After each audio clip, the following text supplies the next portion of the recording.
তোমরা সবাই কেমন আছো? আশা করি তোমরা সবাই ভালো আছো। আমিও কিন্তু মোটামুটি ভালোই আছি।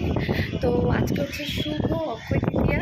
তো তোমাদের সবাইকে জানাই শুভ অক্ষয় তৃতীয়ার প্রীতি এবং আন্তরিক শুভেচ্ছা। তো আজকে অনেক দিন পর ব্লগিং স্টার্ট করলাম, কেননা আজকে আমি যাচ্ছি কালীঘাটে। যেহেতু তোমরা যারা আমার পুরনো ব্লগ দেখো তারা সবাই জানো আমি একটু ঠাকুরের কাছে যেতে খুবই ভালোবাসি। তো আজকে সারাটা দিনই আমি মন্দিরে যাইনি। তো হঠাৎ করে মাথায় এলো আমি ঠাকুরের যদি মায়ের যদি একটু ভোগ পাই। তো আমি কালীঘাটে পুরোহিতকে ফোন করেছিলাম, তো আজকে ভোগ দেবে আমাকে বলেছে। তো সেই জন্যই যাচ্ছি, ভোগ আনতে যাচ্ছি, কালীঘাটে যাচ্ছি। এই যে রেডি সেডি পুরো হয়ে গেছি। গরমে কিছু আর পরতে ইচ্ছা করছে না, হালকা ফুলকা জামাটা পরেছি। তো এখন আমার র্যাপিডো দাদা আসেনি, র্যাপিডো দাদা এলেই বেরোবো। তো চলো কালীঘাটে যাই, কালীঘাটে গিয়ে কী করি না করি।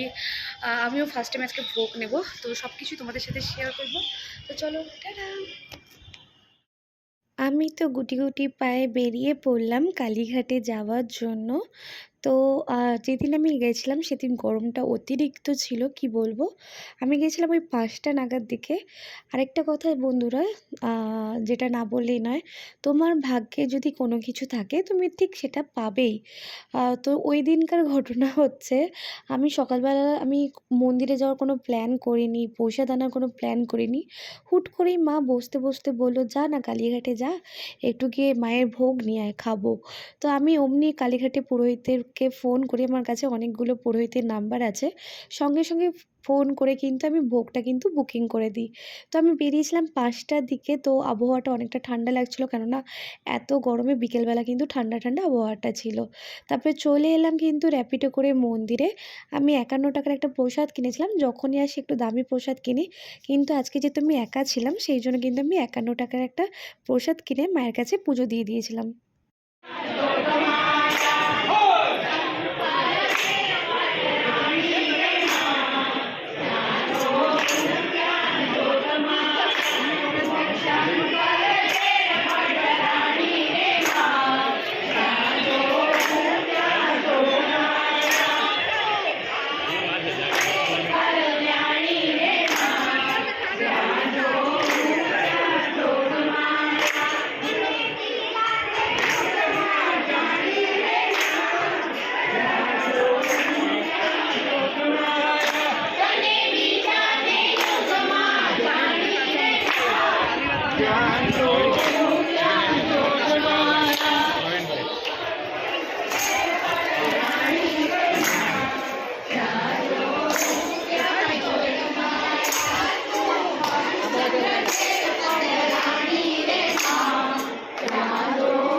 সত্যি মন্দির এমনই একটা জিনিস, যেখানে যাওয়ার পর তোমার দুঃখ কষ্ট সব কিছু তুমি কিন্তু ওই টাইমটা কিন্তু তোমার মাথায় থাকবে না। হ্যাঁ, আমারও ওই দিন ওরকমই হয়েছিল। সেই জন্য আমি জানি না কেন জানি না আমি বারে বারে কালীঘাটে ছুটে যাই। যখনই আমি ফাঁকা থাকি আমি একাও চলে যাই, মাকে নিয়ে যাই, দাদাকে নিয়ে যাই। তো আমার ভালো লাগে কালীঘাটে যাওয়ার জন্য। তো মনটা প্রচণ্ড শান্তি হয়ে যায়। তারপরে ওই দিন ছিল অক্ষয় তৃতীয়ার দিন, সবাই গান গাইছিল। দেখতেই পেলে মন্দিরটা আমি যতটা পেরেছি তোমাদেরকে ঘুরেও দেখালাম। তো তারপরে আমি বেরিয়ে পড়েছিলাম ভোগ নেওয়ার জন্য। তোমাদের পুরোহিত কিন্তু অনেকবার ধরে ফোন করছে যে এসো এসো এসো, এবারে ভোগটা নিয়ে যাও। তো আমি ভাবলাম চলো ফাইনালি এবারে যাই ঠাকুরমশাইয়ের কাছে, কারণ অনেকক্ষণ ধরে ফোন করছে, এতটা ওয়েট করানো ওনাকে উচিত না। তো আমি তারপরে চলে গেলাম ভোগটা নেওয়ার জন্য। তো আমি তখন ওই টাইমটা ভিডিও করিনি, কেননা স্বাভাবিক ব্যাপার, তখন কেমন কি ভাববে না ভাববে, তো আমি সেই টাইমটা ভিডিও করিনি। আচ্ছা, তোমাদেরকে আরেকটা কথা বলে দিই, তোমরা যদি কেউ যদি জানতে চাও ওই ভোগের দাম কত টাকা পড়েছে, তাহলে আমাকে কমেন্টে অবশ্যই জানাও। আমি কিন্তু তোমাদেরকে অবশ্যই জানিয়ে দেবো কত টাকা করে ভোগ পড়েছে। আর পুরোহিতের যদি নাম্বার চাও তাহলে কিন্তু অবশ্যই তোমরা কমেন্ট করো, ওটাও কিন্তু আমি জানিয়ে দেবো। তোমরা আগের থেকে যেদিন ভোগ নেবে সেদিন সকালবেলা 12টা 12:30টার দিকে তোমরা ফোন করে কিন্তু পুরোহিতকে বলে দেবে যে তোমাদের ভোগ লাগবে। তারপরে আমি ভোগটা নিয়ে কিন্তু আমি চলে এসেছিলাম র্যাপিডো করে বাড়িতে। বাড়িতে এসে আসার পর প্রচণ্ড এক্সাইটমেন্ট ছিলাম, কেননা আমার ভোগ খুবই ভালো লাগে। মানে আমাকে লোক যদি মাংস ভাত মানে দেয় আর একদিকে যদি ভোগ দেয়, তাহলে আমি মাংস ভাত খাবো না, কিন্তু ভোগ খাবো। আমার সবসময় ঠাকুরের ভোগ খেতে আমার খুব ভালো লাগে, খুব মানে খুবই ভালো লাগে। তো আমি সবসময় ভাবছিলাম যে না, আমি আগে তোমাদেরকে দেখিয়ে কখন খাবো, এরকম একটা ব্যাপার ছিল। আর বলে না, মায়ের ভোগ দেখবে, দেখতে হয়তো অল্প অল্প লাগছে, কিন্তু বিশ্বাস করো আমাদের ঘরে 5 জন ছিলাম।